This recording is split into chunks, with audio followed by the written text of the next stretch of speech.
জাতির এই বিশেষ সময়ে দেশের সকল রাজনৈতিক দলের নেতৃবৃন্দের প্রতি আহ্বান জানাবো, ফ্যাসিস্ট হাসিনা সরকারের বিরুদ্ধে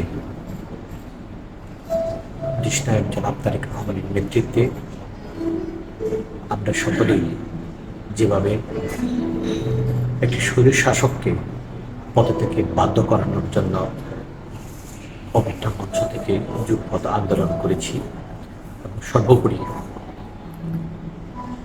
এদেশের সকল রাজনৈতিক দলের ঐক্যমত্যের ভিত্তিতে একটি আন্দোলনের চূড়ান্ত পর্যায়ে আমরা পৌঁছেছিলাম। ঠিক সেই মুহূর্তে যখন ফ্যাসিস্ট হাসিনা সরকার দেশের মানুষের বিরুদ্ধে অবস্থান গ্রহণ করে, বিশেষ করে জনগণের বিরুদ্ধে অবস্থান গ্রহণ করে জাতিকে কোণঠাসা করে ফেলেছিল, মানুষের বাক স্বাধীনতা কেড়ে নিয়েছিল, মানুষের ভোটের অধিকার কেড়ে নিয়েছিল, গণতান্ত্রিক রাষ্ট্রের যে সংজ্ঞা সেটাকে মুছে ফেলে দিয়েছিল, একদলীয় শাসন ব্যবস্থা কায়েম করেছিল। ঠিক সেই মুহূর্তে এদেশের ধামাল ছেলেরা বৈষম্যবৃদ্ধি ছাত্র আন্দোলনের মধ্য দিয়ে সর্বোপরি পরিশেষে ছাত্র জনতার বিপ্লবের মধ্য দিয়ে ফ্যাসিস্ট হাসিনা সরকারের যেভাবে পতন ঘটিয়েছে, এবং সেই পতন ঘটানোর মধ্য দিয়ে আমরা একটি নতুন দিনের প্রত্যাশা করছি। আমাদের একটি প্রত্যাশা যে হারানো গণতন্ত্র আমরা পুনরুদ্ধার করেছি, এটাকে প্রাতিষ্ঠানিকভাবে রূপ দিতে হবে। তার জন্য বর্তমান যে অন্তর্বর্তীকালীন সরকারের প্রধান ডক্টর ইউনূস সাহেব অত্যন্ত জ্ঞানী, মেধাবী এবং পৃথিবীর মধ্যে একজন প্রতিষ্ঠিত নেতৃত্ব, যিনি ইতিপূর্বে বাংলাদেশকে সমাদৃত করেছেন বিশ্বের কাছে। তার গতিশীল নেতৃত্বের মধ্য দিয়েই আমরা প্রত্যাশা করব যে এদেশের মানুষ তার গণতান্ত্রিক অধিকার ফিরে পাবে, মানুষের ভোটের অধিকার ফিরে পাবে, একটি সুষ্ঠু, অবাধ, নিরপেক্ষ নির্বাচনের মধ্য দিয়ে এদেশের জনগণ তাদের ভোট প্রয়োগ করতে পারবে। যেটা আমাদের দলের চেয়ারপারসন দেশটির বেগম খালেদা জিয়া দীর্ঘদিন তিনি সংগ্রাম করেছে, লড়াই করেছে দেশের মানুষের অধিকার আদায়ের জন্য, গণতান্ত্রিক রাষ্ট্র ব্যবস্থা কায়েমের জন্য, এবং বারবার তিনি দেশের মানুষের জন্য তার নিজের জীবনের সমস্ত আরামকে হারাম করে একটি মিথ্যা সাজানো মামলায় তিনি দীর্ঘদিন কারারুদ্ধ ছিলেন, কিন্তু ফ্যাসিস্ট হাসিনা সরকারের সাথে কোনো আপোষ করেননি। তারই ধারাবাহিকতায় আমাদের দলের, বিশেষ করে বিএনপির ভারপ্রাপ্ত চেয়ারম্যান দেশনায়ক জনাব তারেক রহমান, তিনি দীর্ঘ আন্দোলন সংগ্রামের মধ্য দিয়ে আমাদেরকে একটি ফ্যাসিস্ট সরকারের বিরুদ্ধে যুদ্ধে অবতীর্ণ করার জন্য তিনি আমাদেরকে প্রশিক্ষণ দিয়েছেন, তিনি আমাদেরকে নেতৃত্ব দিয়েছেন, তিনি আমাদেরকে দিক নির্দেশনা দিয়েছেন।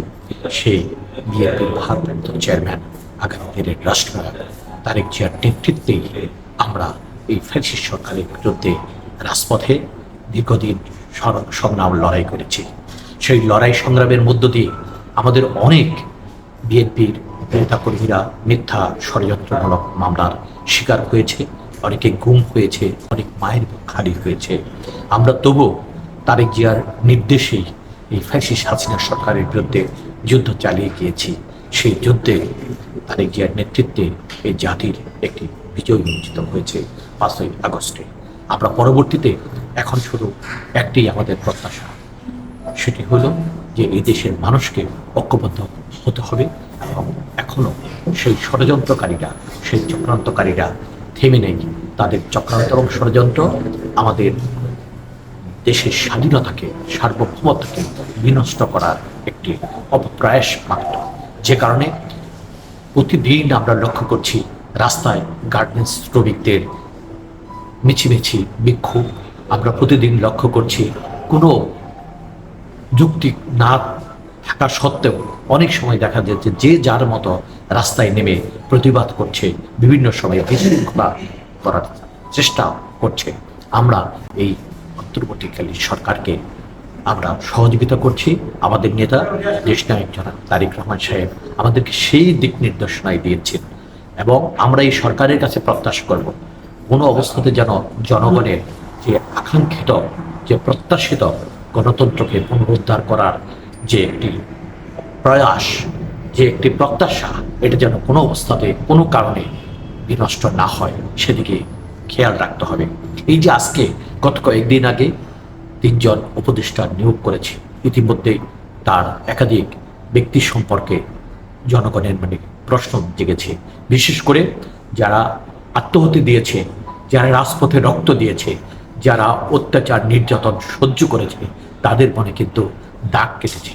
আমরা সেদিকে সরকারকে খেয়াল দিতে বলবো। অত্যন্ত সুন্দরভাবে দেশ পরিচালনা করার জন্য তাদের নিজেদের দায়িত্ব কিন্তু পালন করতে হবে। সকলের সহযোগিতা চেয়ে আমার দুটি কথা এখানে শেষ করছি।